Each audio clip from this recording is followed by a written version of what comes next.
This segment brought to you by Kansas Corn. Learn more at kscorn.com.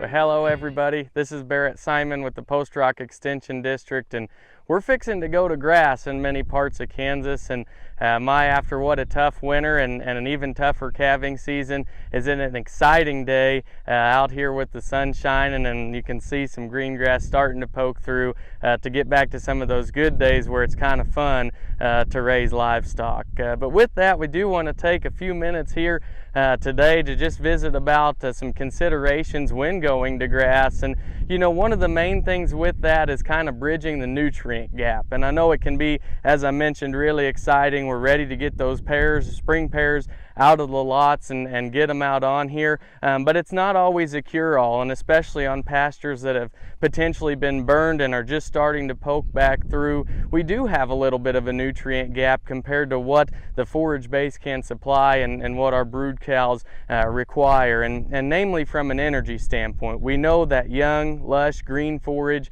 is really good quality, offers a lot in terms of protein. However, especially with all the ample moisture we've had, we've got several folks that are worried about the grass being maybe a little bit washy.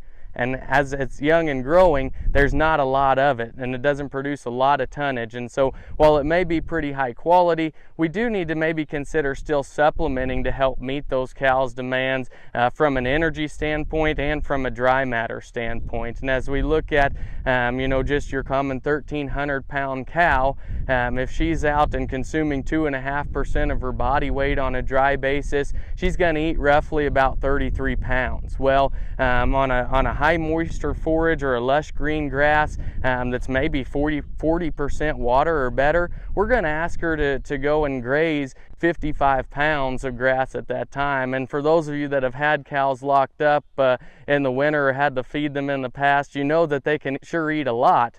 But we don't want to get in a situation where we're burning more calories and asking those cows to go chase the green grass than actually what we're getting back out of it. And so it's important that we remember that. It is still okay as we get out here to the start of the grazing season and get back out to pasture for us to consider supplementing even a low quality filler type roughage to help them, as I mentioned, consume enough to get enough energy to match what the protein that they're getting from this young pasture, but then also just to meet their simple dry matter requirement, and so where that 1,300-pound cow can consume 30 to 35 pounds of feed on a dry basis.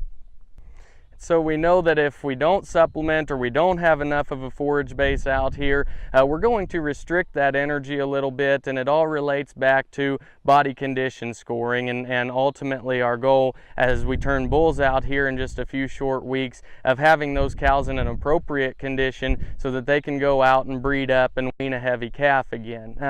For instance, a cow that's coming into the breeding season at a body condition score 6. We have research that shows that through a 40-day breeding season, or roughly 2 cycles, 98% of those cows will have shown estrus, and if all other things are correct on the cow herd, then maybe up to 90% of them will be bred in the first 2 cycles.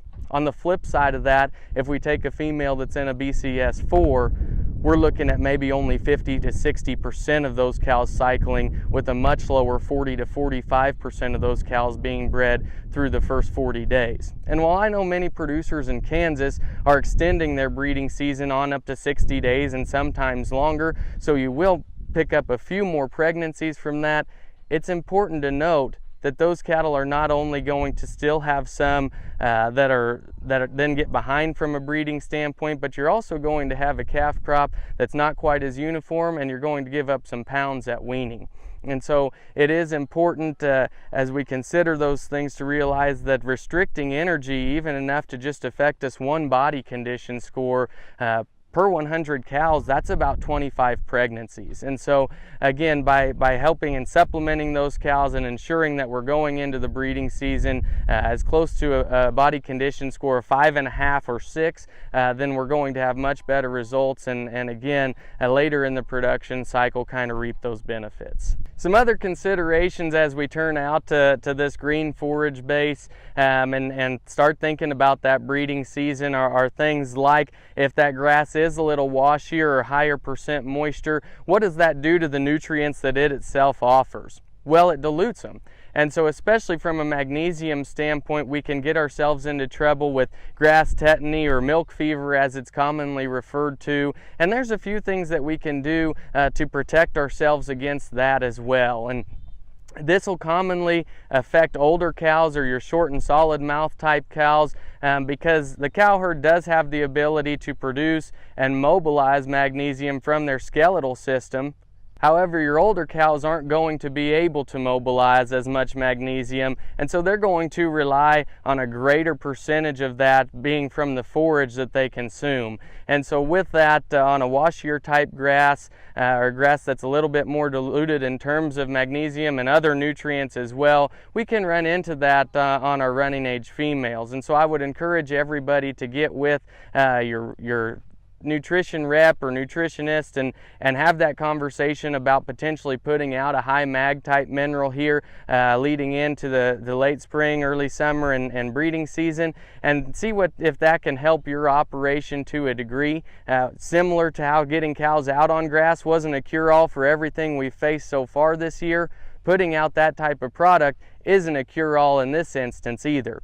And for example, we know that by adding magnesium to the mineral product, we are going to affect palatability of that product. And so while everybody's not going to measure right down to the ounce exactly what their mineral consumption is through the summer, I would encourage you to keep a close eye on it here early in the season as well, and make sure that we're getting the desired consumption and make sure that those cows are able to do that. Ultimately, when you as the producer are paying a premium for a specialized product, we want to of course reap those benefits as well.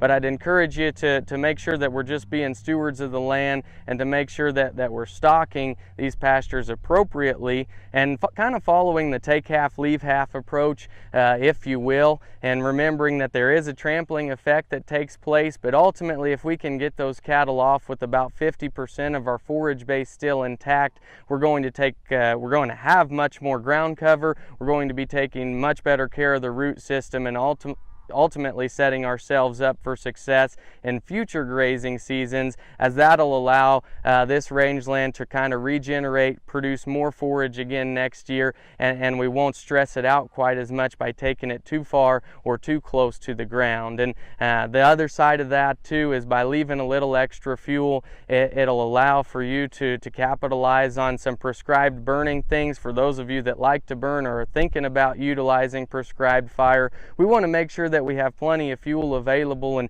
you can see out here, this is a pasture that's not burned. They don't have to be burned every year, but we'd love to visit with you more about the benefits of that side and just rangeland management as well at any time. So thanks again for joining us. This has been Barrett Simon with Post Rock Extension.